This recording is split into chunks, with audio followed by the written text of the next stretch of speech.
امریکہ پلٹ صحافی عمر بلال کی سالگرہ یوں تو 7 دسمبر کو ہوتی ہے، لیکن اس کی تقریبات سارا سال ہی جاری رہتی ہیں۔ عمر بلال صاحب اپنے دوست ہیں اور آج کی ویڈیو میں آپ کو ان کی سالگرہ کی تقریبات کا احوال بتایا جائے گا۔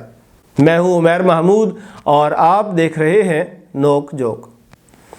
عمر بلال کی سالگرہ پر ملکی اور بین الاقوامی سطح پر 7 دن تک جشن منایا جاتا ہے۔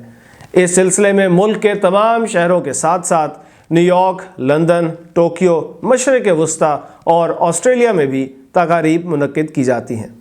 اس موقع پر سرکاری عمارات پر چراغاں کیا جاتا ہے اور قومی پرچم سرنگوں رکھا جاتا ہے۔ عمر بلال کی بڑھتی عمر کی وجہ سے بہت زیادہ موم بتیاں جلائی جاتی ہیں، جس کی وجہ سے موم کی قلت پیدا ہو جاتی ہے۔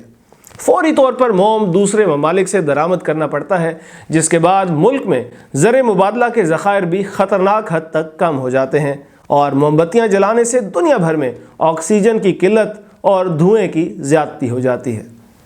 کروڑوں کی تعداد میں کیک حلال کیے جاتے ہیں۔ بیکریاں ڈبل شفٹوں میں کام کرتی ہیں، لیکن پھر بھی مانگ پوری کرنے میں ناکام رہتی ہیں۔ کیک کی تیاری میں استعمال ہونے والی چینی سے تمام شوگر ملوں کا سٹاک ختم ہو جاتا ہے اور وہ گنا مالکان سے مزید گنا منہ مانگے داموں خریدنے پر مجبور ہو جاتے ہیں۔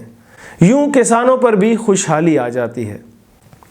سالگرہ پر بین الاقوامی صحافیوں کرسٹینا مانپور، اینڈرسن کوپر اور دیگر نے واٹس ایپ پر مبارکباد کے ویڈیو پیغام بھیجے۔ اوپرا ونفری نے اپنا ایک شو عمر بلال کے نام کیا۔ بین الاقوامی برطانوی نشریاتی ادارے کے صحافی عماد خالق نے بھی تقریب میں شرکت کی۔ عمر بلال کی عمر گزرتی جا رہی ہے اور اس ویڈیو کی ریکارڈنگ تک وہ کنوارے ہی ہیں۔ اس غم میں کئی دوست دبلے ہو چکے ہیں۔ اس خدشے کے باعث کہ کہیں عمر بلال شادی کر ہی نہ لیں، کئی خواتین نے ہاتھوں کی چوڑیاں توڑ کر ان کا شیشہ پیس کر کھا لیا ہے۔ کئی نے زہر کھایا اور کئی کودنے کے لیے بلند عمارتوں پر چڑھ گئیں۔ اس پرمسرت موقع پر محکمہ ڈاک نے 2 روپے کا یادگاری سکہ جاری کیا۔ قومی اسمبلی میں قرارداد پیش کی گئی کہ اسٹیٹ بینک 100 روپے کے نوٹ پر بھی عمر بلال کی تصویر چھاپے۔ عمر بلال چونکہ اس جماعت کے حامی ہیں جو ووٹوں کے بجائے بوٹوں سے اقتدار میں آئی، لہٰذا ان کی سالگرہ کی خوشی میں راولپنڈی صدر کے قریب اور اسلام آباد آبپارہ مارکیٹ کے قریب 21 توپوں کی سلامی دی گئی۔ ان کی طویل عمر کے لیے شاہراہ دستور کی ایک عمارت میں انصاف نامی دیوی کو قربان کر کے صدقہ دیا گیا۔ حکومت نے قیدیوں کی سزا میں کمی کا اعلان کیا اور قذافی اسٹیڈیم لاہور میں عمر بلال کے نام سے ایک انکلوژر بنانے کا فیصلہ بھی کیا گیا۔